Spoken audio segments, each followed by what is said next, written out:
let's do everyone. That's what we spoke at the bar. So you're Hugo. I've not made that up. I've not made that. No, if you won't believe this, we've spoken before as well. Tell everybody your name. Cosmo. Fucking hell. Oxford, you are a disgusting stereotype of yourself. With names and voices like yours, you're all probably Boris Johnson's children. There is only one explanation of what's going on here. Fucking hell, man. We've spoken at the bar. So, actually, Hugo, I don't know much about you. Are you classics as well? I study French. French twist! Didn't see that coming. Have you got a job lined up coming up? No, I'm joining the army. Joining the army? Fucking hell, take back France. Man's fucking prepped. Normandy is ours! Oh my god.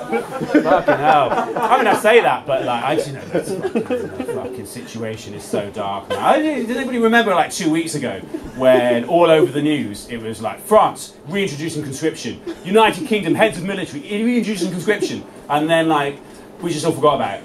I was buying a packet of crisps the other day and I was like, I'm about to die in a trench. Good God, how likely do you think it is that full-blown World War III is coming, Hugo? Very at the back, it's fucking dark shit, man. There's some bad guys out there.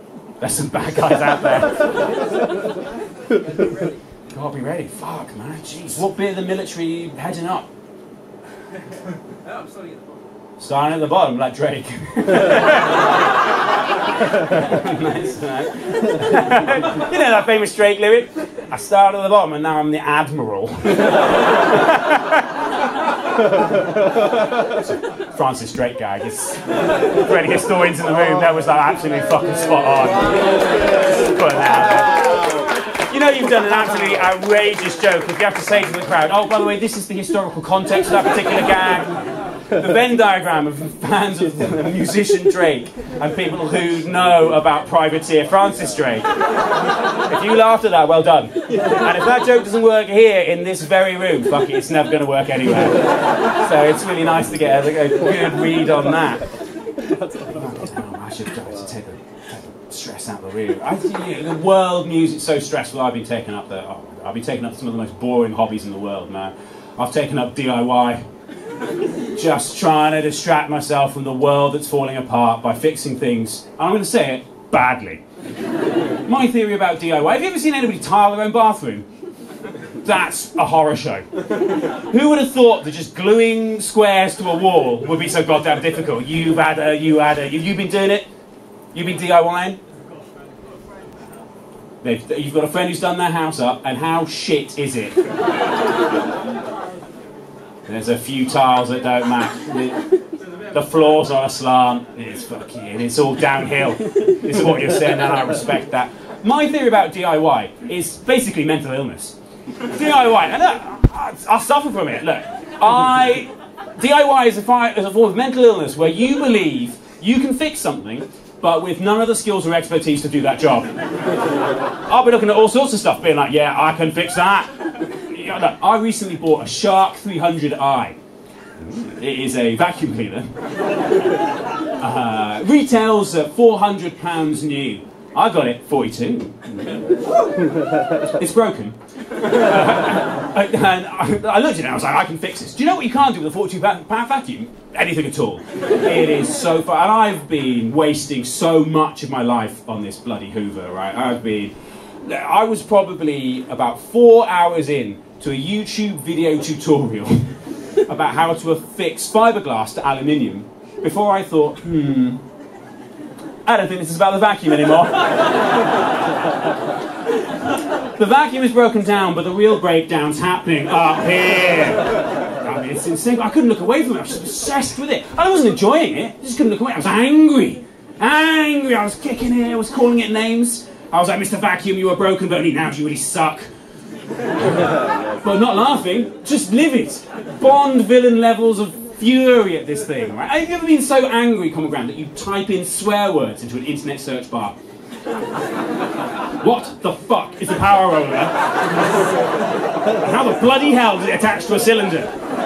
with extreme difficulty, I was not a self-employed comedian, right, wasting hours and hours on what should be doing writing stuff.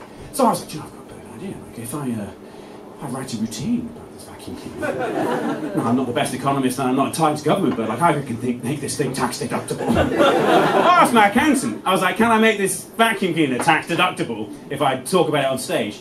And he said it would have to be the beginning, middle and end of the routine. And I was like, challenge accepted. This £42 is coming back to me. Live it, because so live it. The philosopher Heidegger, I'm going to go there, talks about how you get obsessed with the thing. How do you get obsessed with an object, right? He talks about our consciousness not existing in our heads, but flowing out of ourselves. He says the master craftsman imagines himself, not in his head, but where the tool, his tool, hits the nail. You're just laughing at tool there. God, tool, that means penis as well. I'm talking about Heidegger here, I'm trying to keep it highbrow.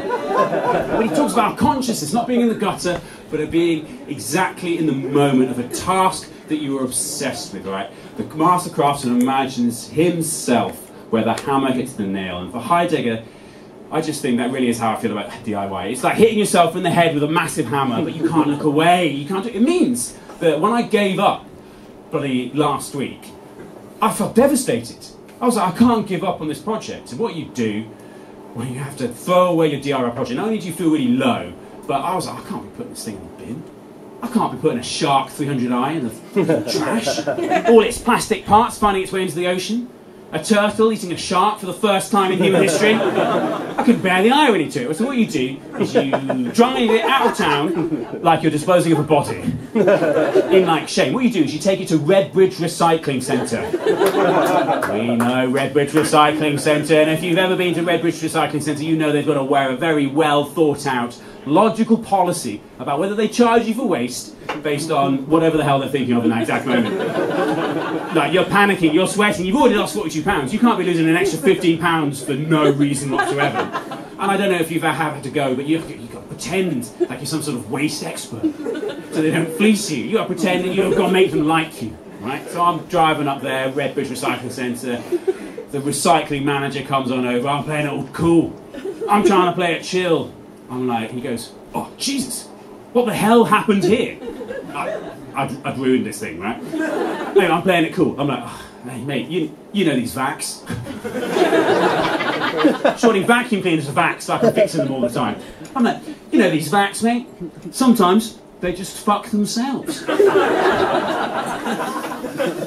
it didn't fuck itself, did it? I fucked the vacuum. Not in a sexual way, in a way somehow so much worse. Right, trying to fix it, making it so... Look, I was so ashamed. He makes a joke about me being anti-vax. You groan. I laughed. He doesn't charge me, waves me through. I say, thanks, bruv. Confusing, in that moment, wasteman for roadman. So much so that I now want to throw myself into the tip. Absolute shame. Back up my car, open up my boot, and I'm looking at the mess that's in the tip. This detritus, all these broken bits of everybody's project in there. And I looked in there and I looked back to my car, and looked back to the tip. And I looked back to my car. I looked back to the tip. And I couldn't do it. I shut that boot. I drove it home. And it's in my bedroom cupboard now. Ironically, gathering dust. DIY is an extreme form of mental illness. Oh my God, what am I doing? Right?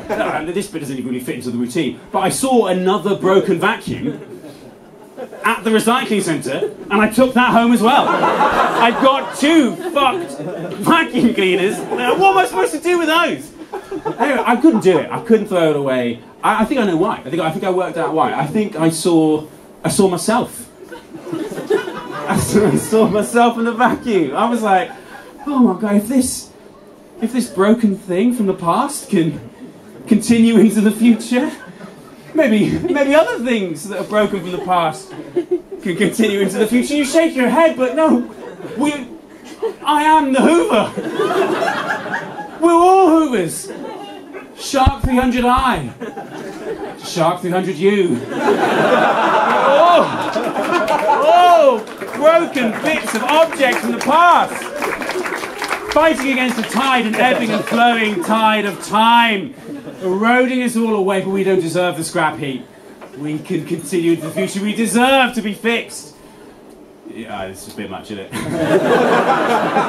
I know there's a lot to project onto an object, right? And you'd be like, you should talk to somebody about this, not us. You should go see a therapist. But you know what? I'll probably not. It's disgusting, isn't it? Why won't I do that? Because when you suffer from DIY, you think you can fix yourself. Oh, it's some toxic male shit, isn't it? A man of a certain age will fix bloody everything other than himself.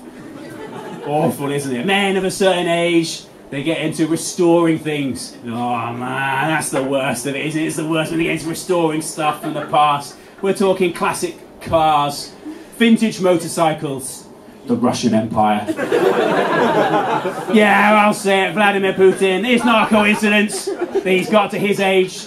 He's got that toxic male, I want you to leave a legacy. And it's horrible, awful. Oh, but I can pull him back. You're like, Alex, are you comparing yourself to one of the most evil living men today? Yeah.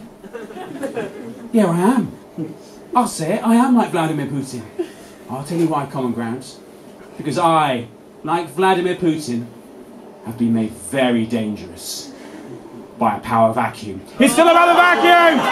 It's still about the vacuum! It's tax deductible all the way! As demanded by my accountant. £42 off HMRC there. Whereas Vladimir Putin uses war to distract others from his domestic failures. I use domestic failures to distract me from war. I hope you don't have to fight. Ladies and gentlemen, anybody else, you ready for a second half stand-up comedy?